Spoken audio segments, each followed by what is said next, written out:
Part 3।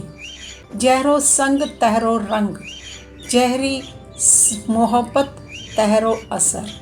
जहरी अचो हिकु सादी कहाणी सां सच खे परखियूं। चवंदा आहिनि संग जो रंग लॻंदो आहे, बाहि सां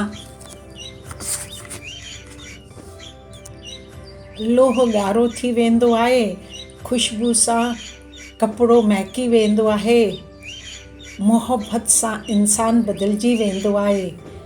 हिकु शिकारी ॿ तोता वठी आयो, हिकु संत वटि रहियो, ॿियो गंदे माण्हू वटि। कुझु वक़्त खां पोइ हिकु चवंदो हो राम राम भलीकार, ॿियो चवंदो हो घारियूं ऐं सख़्तु लफ़्ज़। सोहबत जो असरु ज़ाहिर थी वियो। हाणे सोचो, जेकॾहिं परमात्मा हर आत्मा में वेठो हुजे त पोइ आत्मा में संदसि रंग छो न अचे? लोहे खे पारस छुहे त सोन थी वञे, पोइ इंसान ई छो? ख़ुदा परमात्मा छो न? अचो हिन कसोटी ते गौर करियूं, छा सर्वव्यापी मुकमल सच आहे? ओम शांति शांति शांति।